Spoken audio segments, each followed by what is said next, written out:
తెలియజేస్తున్నాము. అలాగే ఈ మహిళా బిల్లుకు మా వైఎస్ఆర్ కాంగ్రెస్ పార్టీ సంపూర్ణ మద్దతు తెలియజేస్తూ ఉంది. మనందరికీ తెలుసు, చట్టసభల్లో 33% గనుక మహిళలకి రిజర్వేషన్స్ అమలైతే మహిళల హక్కుల గురించి కానీ, మహిళల రక్షణ కోసం కానీ, మహిళా సాధికారత కోసం కానీ తమ వాయిస్ ని చట్టసభల్లో మహిళలు వినిపించగలరు. ఈ విషయాన్ని గ్రహించారు కాబట్టి మా వైఎస్ఆర్ కాంగ్రెస్ పార్టీ అధినేత అయిన జగన్మోహన్ రెడ్డి గారు గత 5 ఏళ్లులా ఎంతో మహిళా పక్షపాత ముఖ్యమంత్రిగా పరిపాలించడమే కాకుండా మహిళల్ని ఆర్థికంగా, రాజకీయంగా, సామాజికంగా ఉన్నత స్థానంలో కూర్చోబెట్టడానికి ఎంతగానో కృషి చేశారు. రాజ్యాంగం ఇచ్చిన అవకాశాల కంటే తన రాజనీతి వలన మహిళలకు ఎక్కువ అవకాశాలని జగన్మోహన్ రెడ్డి గారు తను 5 ఏళ్లు ముఖ్యమంత్రిగా పరిపాలించిన కాలంలో ఇవ్వడం జరిగింది. స్థానిక సంస్థల్లో 50% రిజర్వేషన్స్ జగనన్న అమలు చేయడం జరిగింది. జగనన్న మహిళలకు ఇచ్చిన రాజకీయ పదవులు ఈ రాష్ట్ర చరిత్రలో కానీ, దేశ చరిత్రలో కానీ ఏ ముఖ్యమంత్రి కూడా ఇవ్వలేదని ఘంటాపదంగా చెప్పగలను. ఎందుకంటే జగనన్న ముఖ్యమంత్రిగా పరిపాలించిన కాలంలో ఒక మహిళా పక్షపాత ముఖ్యమంత్రిగా పరిపాలించి తను చేపట్టిన ప్రతి సంక్షేమ పథకం కూడా మహిళలే లబ్ధిదారులుగా ఉండేట్టుగా చేయడం జరిగింది. అలాగే ప్రతి నామినేటెడ్ పదవుల్లో, అలాగే నామినేటెడ్ వర్క్స్ లో 50% మహిళలకు అవకాశం ఇవ్వాలని చెప్పి ఏకంగా అసెంబ్లీలో చట్టాన్నే చేశారు జగనన్న. మనం తీసుకుంటే ఆ రోజు మంత్రివర్గంలో ఒక డిప్యూటీ సీఎం, ఒక హోం మంత్రితో సహా 5 మంత్రులకు అవకాశం ఇచ్చారు. ఎమ్మెల్సీల్లో ఎక్కువ మంది మహిళలకి జగనన్నే అవకాశం ఇవ్వడం జరిగింది. అలాగే శాసన మండలి డిప్యూటీ చైర్మన్ గా ఒక మహిళకు అవకాశం ఇవ్వడం మనందరం చూసాము. అలాగే తీసుకుంటే హోం శాఖ, అలాగే వైద్య శాఖ, స్త్రీ శిశు సంక్షేమ శాఖ లాంటి పెద్ద పెద్ద శాఖలన్నీ కూడా మహిళలకే అవకాశం ఆ రోజు జగనన్న ఇచ్చిన పరిస్థితి కూడా మనం చూసాము. ఈ రాష్ట్రంలో తొలి మహిళా చీఫ్ సెక్రటరీగా, అలాగే రాష్ట్ర ఎన్నికల కమిషనర్ గా నీలం సాహ్నికి కూడా జగనన్న ఆ రోజు అవకాశం కల్పించారు. అలాగే ఈ స్థానిక సంస్థల్లో 50% రిజర్వేషన్స్ కల్పిస్తూ అవకాశాలు ఇవ్వడమే కాకుండా ఆ పదవులు ఇచ్చేటప్పుడు అంతకంటే ఎక్కువ అవకాశాలను ఇచ్చారు. ఎందుకంటే 13 జడ్పీ చైర్మన్ పదవుల్లో 7 మహిళలకు అవకాశం ఇచ్చి 54% మహిళలకు అవకాశం ఇవ్వడం జరిగింది. అలాగే 26 జడ్పీ వైస్ చైర్మన్ పదవుల్లో 15 మందికి అవకాశం ఇచ్చి 58% మహిళలకు అవకాశం ఇచ్చారు. అలాగే తీసుకుంటే 12 మున్సిపల్ కార్పొరేషన్ మేయర్ పోస్టులు, 24 డిప్యూటీ మేయర్ పదవుల్లో తీసుకుంటే మొత్తం 36 పదవుల్లో 18 అంటే 50% మహిళలకే జగనన్న అవకాశం ఇవ్వడం జరిగింది. అలాగే మొత్తం మున్సిపల్ కార్పొరేషన్స్ లో 671 మంది కార్పొరేటర్స్ ఉంటే మహిళలకే 54% అంటే 361 మందికి జగనన్న అవకాశం ఇవ్వడం జరిగింది. 75 మున్సిపాలిటీలకు ఎన్నికలు జరిగితే 73 చోట్ల మా వైఎస్ఆర్ కాంగ్రెస్ పార్టీ విజయం సాధిస్తే వాటిలో 45 మంది అంటే 64% మహిళలకే అవకాశం ఇచ్చారు ఆ రోజుల్లో జగనన్న. అలాగే మున్సిపాలిటీల్లోని 2123 వార్డుల్లో వార్డు మెంబర్స్ గా 1161 మంది అంటే 55% మహిళలకి అవకాశం దక్కేట్టుగా జగనన్న చేయడం జరిగింది. అలాగే సర్పంచ్ పదవుల్లో తీసుకుంటే 57%, ఎంపీటీసీ పదవుల్లో 54%, మండల అధ్యక్షుల్లో 53%, జడ్పీటీసీలో 53% మహిళలకి అవకాశం కల్పించారు. అంతగా మహిళా పక్షపాత ముఖ్యమంత్రిగా నిలబడడం జరిగింది. అలాగే వాలంటీర్ ఉద్యోగాలు 2,65,000 ఉద్యోగాలు ఇస్తే అందులో 53% మహిళలకే జగనన్న ఇవ్వడం జరిగింది. అలాగే శాశ్వత ప్రభుత్వ ఉద్యోగాలు 1,34,000 ఉద్యోగాలు ఇస్తే అందులో 51% మహిళలకే జగనన్న అవకాశం ఇవ్వడం జరిగింది. ఈ విధంగా వాళ్ళని రాజకీయంగా ఉన్నత స్థానాల్లో కూర్చోబెట్టడమే కాకుండా వాళ్ళని ఆర్థికంగా వాళ్ళ కాళ్ళ మీద వాళ్ళని నిలబెట్టేట్టుగా చేయడం కోసం ఇచ్చిన ప్రతి సంక్షేమ పథకంలో కూడా మెజారిటీ లబ్ధిదారులు మహిళలు ఉండేట్టుగా చేస్తూ ఒక అమ్మబడి ఇవ్వడమైనా, ఫీజు రీఎంబర్స్మెంట్ ఇచ్చినప్పుడైనా, 31 లక్షల ఇళ్ల పట్టాలు ఇచ్చినా, 22 లక్షల ఇల్లు కట్టించినా, చేయూత, ఆసరా, అలాగే ఈబీసీ నేస్తం, కాపు నేస్తం ఏది ఇచ్చినా కూడా మహిళలే లబ్ధిదారులుగా ఉండేట్టుగా ఆ రోజుల్లో జగనన్న చేయడం జరిగింది. జగనన్న ముఖ్యమంత్రిగా ఉన్న కాలంలో మహిళలు అనే వాళ్ళు డబ్బుల కోసం తన భర్త మీదో బిడ్డ మీదో అలాగే అన్నదమ్ముడి మీద ఆధారపడకూడదు, తమ కాళ్ళ మీద తాము నిలబడాలి అని చెప్పి ఆర్థికంగా వాళ్ళని ఉన్నత స్థానంలో కూర్చోబెట్టడానికి ఎంతగానో కృషి చేసిన పరిస్థితి మనం చూసాం. అలాగే మార్కెట్ యార్డ్ డైరెక్టర్స్ లో అలాగే తీసుకుంటే అన్ని పదవుల్లో కూడా ఏకంగా 1356 రాజకీయ నియామకాల్లో 688 అంటే 51% మహిళలకే అవకాశాలు ఆ రోజు జగనన్న ఇవ్వడం జరిగింది. అంతగా మహిళా సాధికారతకు జగనన్న కృషి చేయడం జరిగింది. ఎన్నాళ్ళు చట్టం చేయకపోయినా, రాజ్యాంగం కల్పించకపోయినా ఈ రాష్ట్రంలో జగనన్న ముఖ్యమంత్రిగా ఉండేటప్పుడు మహిళలకు అన్ని అవకాశాలు కల్పించి మహిళలు జగనన్న పాలనలో మహారాణుల్లా బ్రతికిన పరిస్థితి మనం చూస్తూ ఉన్నాం. మరీ ముఖ్యంగా మహిళల రక్షణ కోసం ఒక దిశ వ్యవస్థనే తీసుకొచ్చారు. దిశ చట్టాన్ని తీసుకొచ్చి ఇక్కడ అసెంబ్లీలో ఆమోదం పొందేట్టుగా చేసి కేంద్రం దగ్గరికి దాన్ని పంపిస్తే అక్కడ పెండింగ్ లో ఉన్నా కూడా అందులో ఉన్న అంశాలన్నీ కూడా ఈ ఆంధ్రప్రదేశ్ రాష్ట్రంలో అమలయ్యేట్టుగా చేసిన ఘనత జగనన్నకు దక్కుతుంది. మహిళా రక్షణకి పెద్దపీట వేసి జగనన్న ముఖ్యమంత్రిగా ఉండేటప్పుడు దిశ యాప్ తీసుకురావడం జరిగింది. 18 దిశ పోలీస్ స్టేషన్స్ తీసుకురావడం జరిగింది.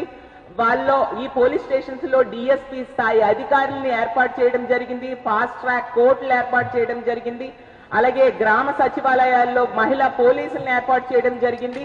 అసలు ఈ మహిళా రక్షణ కోసం ప్రతి నెల కూడా ఈ పోలీసుల శాఖ అధికారులతోని అందరితో కూడా రివ్యూలు చేసేవారు. మహిళా రక్షణకి పెద్దపీట వేయడం వల్ల దిశ యాప్ ని జగనన్న ముఖ్యమంత్రిగా ఉండేటప్పుడు 1,30,00,000 మంది మహిళలు డౌన్లోడ్ చేసుకొని ఎంతో నమ్మకంగా ఆ దిశ యాప్ ని ఉపయోగించుకోమని ఎన్నో వేల మంది మహిళలు రక్షణ పొందిన పరిస్థితి కూడా మనం చూసాం. అంతగా మహిళా రక్షణకు జగనన్న పెద్దపీట వేస్తే ఈ రోజు తీసుకుంటే ఎంత దారుణమైన పరిస్థితులు ఉన్నాయో ఈ రాష్ట్రంలో మహిళల రక్షణ మనకు అర్థమవుతుంది. ఎందుకంటే ఆ మహిళా రక్షణ అనేది ఈ కూటమి పాలనలో గాలి కొదిలేశారు.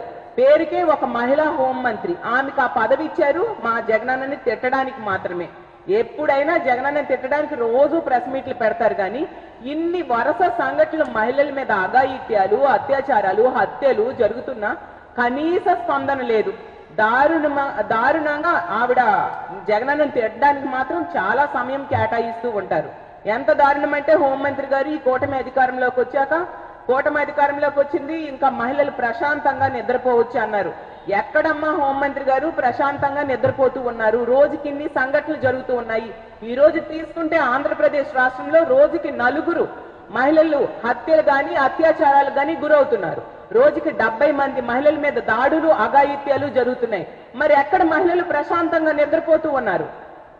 అలాగే తీసుకుంటే నిన్ననే చూసాం వైఎస్ఆర్ జిల్లా కాజీపేటలో 16 ఏళ్ల అమ్మాయిని, ఒక విద్యార్థిని ఒక ప్రేమోన్మది ఎంత దారుణంగా పేక్ కోసేశాడు. తండ్రి హాస్పిటల్కి తీసుకెళ్లే లోపే ఆమె చనిపోయింది. మరి ఈ మహిళా హోంమంత్రి ఏం చేస్తుంది? జగనన్న తిట్టడానికి పిచ్చి మాటలన్నీ మాట్లాడుతూ ప్రెస్ మీట్లు పెడతది కదా, మరి ఇలాంటి వాటికి స్పందించగా మీరు? ఈ రోజు ఈ రాష్ట్రంలో ఎన్ని సంఘటనలు వినాల్సి వస్తుంది. ఈ రోజు తీసుకుంటే ఇందాకే వినడం జరిగింది, వెస్ట్ గోదావరి జిల్లాకు చెందిన వీరభాస్రం జడ్పీటీసీ ఒక మహిళని మోసం చేసి ఆమెకి లోబర్చుకొని ఈ రోజు మోసం చేస్తే ఆమెకి చాలా దారుణంగా ఆమె మీద దాడి చేస్తే ఆమె ప్రెస్ ముందుకు వచ్చి ఏడుస్తూ మొరపెట్టుకుంటూ ఉంది. ఎంత దారుణం అంటే 10 లక్షల నగదు బంగారము తీసుకొని మోసం చేయడమే కాకుండా దాడి చేశాడని చెప్తూ ఆ ఫోటోలు అసలు చాలా చాలా చాలా దారుణంగా ఉన్నాయి. ఆమెకి ఎంత దారుణంగా అతను దాడి చేశాడు, ఆమె ఏ విధంగా ఆ దాడికి గురయ్యింది అనే విషయాన్ని చూడండి. మీ పాలనలో మీ కూటమికి చెందిన ఒక జడ్పీటీసీ ఎంత దారుణంగా దాడి చేస్తే ఒక మహిళ మీద ఆమె పబ్లిక్ గా ప్రెస్ ముందుకు వచ్చి చెప్తే అతని మీద ఏం యాక్షన్ తీసుకున్నారు? మొన్ననే చూసాం, మీ కూటమి ఎమ్మెల్యే, జనసేన ఎమ్మెల్యే ఒక మహిళను మోసం చేస్తే 5 సార్లు మోసగించి ఆమెకి గర్భవతిని చేసి అబార్షన్స్ చేస్తే ఆమె కేసు పెడితే కనీసం కేసు తీసుకోకపోతే ఆమె ఎస్సీ కమిషన్ కి ఎన్హెచ్ఆర్సీకి ఫిర్యాదు చేస్తే అప్పుడు వాళ్ళు ప్రెజర్ పెడితే పోలీసులు కేవలం కేసు నమోదు చేశారు. ఎటువంటి చర్యలైనా ఎమ్మెల్యే మీద తీసుకున్నారా? తీసుకోకపోవడం వల్ల ఏమైంది? అతని ఎదురుగానే అతని మనుషులు ఆమె మీద దాడి చేశారు. ఏం చర్యలు మీరు తీసుకున్నారా ఎమ్మెల్యే మీద? మీరు ఎందుకు అధికారంలోకి వచ్చారు? ఇంతమంది మహిళలు ఈ రాష్ట్రంలో ఉన్న మహిళలందరూ నమ్మి మీకు ఓట్లేస్తే 164 సీట్లు ఇస్తే మీ ఎమ్మెల్యేలు ఈ రోజు మహిళల మీద దారుణంగా దాడులు చేస్తూ ఉన్నారు. మీ పార్టీ నాయకులే ఇంత దారుణంగా మహిళలు మోసం చేస్తూ ఉన్నారు. తెలుగుదేశం పార్టీ కార్యకర్తలు నాయకుల వల్ల ఎంతమంది మహిళలు దాడులకి, అత్యాచారాలకి, హత్యలకు గురవుతున్నారో చూస్తూ ఉన్నాము. మీరు ఎవరి మీద చర్యలు తీసుకోకపోవడం వల్ల ఈరోజు భయం లేకుండా పోయిన పరిస్థితి రాష్ట్రంలో నెలకొని ఉంది. ఈరోజు మద్యము, గంజాయి, డ్రగ్స్ విచ్చలవిడిగా ఏరులై పారుతూ ఉండే పరిస్థితి రాష్ట్రంలో చూస్తూ ఉన్నాం ఈ కూటమి పాలనలో. చంద్రబాబు నాయుడు గారు అయితే మాట్లాడితే చెప్తూ ఉన్నారు, ఎవరైనా మహిళ మీద చేయేస్తే అదే చివరి రోజని. మరి ఇన్ని సంఘటనలు జరుగుతున్నాయి, ఎందుకు మీరు చర్యలు తీసుకోవట్లేదు? ఇదే విశాఖపట్నంలో ఒక నేవీ అధికారి ఒక మహిళని అసలు విశాఖపట్నంలో పెద్ద సంచలనమైంది, ఆమెను మొక్కలు చేసేసి ఫ్రిడ్జ్ లో పెట్టేశాడు. ఏం చర్యలు తీసుకుంటున్నారు మీరు వీళ్ళందరి మీద? ఇన్ని సంఘటనలు జరుగుతూ ఉన్నాయి. అలాగే మాచర్లలో ఒక ఏఎస్ఐ వీడియోలు తీసి బ్లాక్మెయిల్ చేసిన పరిస్థితి మనం విన్నాం. రక్షక భటులే ఈ రోజు తీసుకుంటే భక్షక భటులుగా మారిపోయే పరిస్థితి చూస్తూ ఉన్నాం. వీటన్నిటికీ కారణం ఏంటి? పోలీసుల్ని ఎంతసేపు రెడ్ బుక్ రాజ్యాంగం అమలు మీద దృష్టి పెడుతూ ఉన్నారు తప్ప ఎక్కడా కూడా మహిళల రక్షణ, ప్రజల రక్షణకి ఉపయోగించట్లేదు. మద్యాన్ని కూడా కంట్రోల్ చేయకుండా ఏరులై పారేట్టుగా ఈరోజు చేస్తూ ఈ కూటమి అధికారంలోకి వచ్చాక 70-80 వేల బెల్ షాప్స్ మనకు కనిపిస్తూ ఉన్నాయి. గుడని లేదు, బడని లేదు, ప్రతి దగ్గర కూడా బెల్ షాప్స్ మనకు కనిపిస్తూ ఉండే పరిస్థితి మనం చూస్తూ ఉన్నాం. అలాగే డ్రగ్స్ తీసుకుంటే డ్రగ్స్ ఈ కూటమి పాలనలో డోర్ డెలివరీ అయ్యే పరిస్థితి మనం చూస్తూ ఉన్నాం. సాక్షాత్తు తెలుగుదేశం పార్టీ ఎంపీనే డ్రగ్స్ తో దొరికిపోతే ఏం యాక్షన్ తీసుకున్నారు మీరు అని నేను అడుగుతూ ఉన్నాను.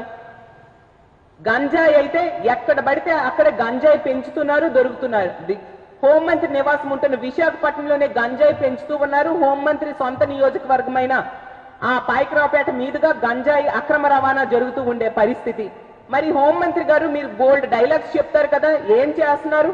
ఎక్కడ తప్పు జరిగిన వెంటనే యాక్షన్ తీసేసుకుంటామని మా కౌన్సిల్లో, అసెంబ్లీలో డైలాగులు చెప్తూ ఉంటారు కదా, ఎక్కడమ్మా మీరు యాక్షన్ తీసుకుంటున్నారు? అలాగే తీసుకుంటే ఈ జనసేన ఎమ్మెల్యే వలన దాడికి, ఎమ్మెల్యే అనుచరుల వల్ల దాడికి గురైన మహిళను మొన్ననే చూసాం. ఈ రోజు జనసేన జడ్పీటీసీ వలన ఇలా దాడికి గురైన మహిళ గురించి ఈ రోజు వినడం జరిగింది. పవన్ కళ్యాణ్ గారేమో మహిళ మీద ఎవరైనా చేయి వేస్తే తాట తీస్తాం అనుకొని విపరీతమైన డైలాగ్స్ చెప్తూ ఉంటారు కదా, ఎందుకు వీటన్నిటి మీద మీరు స్పందించట్లేదు? అంటే మీరు మాటలకే తప్ప చేతల్లో చూపించరా? మహిళల రక్షణ మీరు గాలి కొదిలేశారా? అందువల్లే తీసుకుంటే ఈ రోజు అమిత్ షా గారు మొన్ననే లేఖ రాయడం జరిగింది. 112 ఎమర్జెన్సీ కాల్ సెంటర్ కి కాల్ చేస్తే ఈ ఆంధ్రప్రదేశ్ రాష్ట్రంలో 26 నిమిషాల వరకు పోలీసులు స్పందించట్లేదు. దేశవ్యాప్తంగా ఆ సమయం 18 నిమిషాలు ఉంటే 26 నిమిషాల వరకు మీ పోలీసులు స్పందించట్లేదు. అది మార్చుకోండి, ఆ సమయాన్ని తగ్గించండి అని చేబాట్లు పెట్టు లేఖ రాశారు. అంటే ఈ రాష్ట్రంలో మహిళలు మమ్మల్ని రక్షించండి బాబు అంటూ ఎమర్జెన్సీ కాల్ సెంటర్ కాల్ చేస్తే 26 నిమిషాల వరకు పోలీసులు కనీసం స్పందించరన్నమాట. అంత దారుణమైన పరిస్థితుల. అలాగే కేంద్ర హోంశాఖ నివేదికలో మన రాష్ట్రం 36వ స్థానానికి శాంతి భద్రతలు పరిరక్షించడంలో పోలీసుల పనితీరు వచ్చింది. అంటే ఉన్న రాష్ట్రాలు, కేంద్ర పాలిత ప్రాంతాలు అన్నిటినీ తీసుకుంటే చిట్ట చివరి స్థానానికి మన ఆంధ్రప్రదేశ్ రాష్ట్రం రావడం జరిగింది.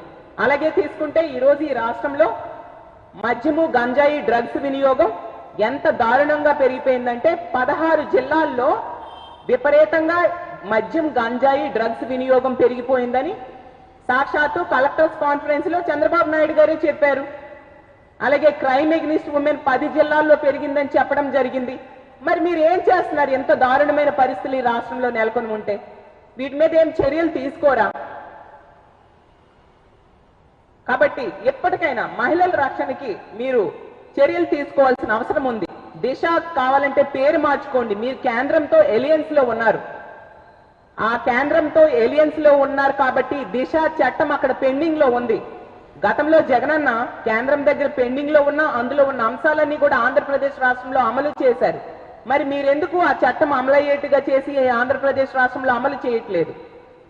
ఎప్పటికైనా కబుర్లు చెప్పడం ఆపి, మాట్లాడితే జగనన్నని తిట్టడం ఆపి, ఈ దిశ చట్టం చక్కగా అమలయ్యేట్టుగా చేయాల్సిందిగా ఈ ప్రభుత్వాన్ని కోరుతున్నాను.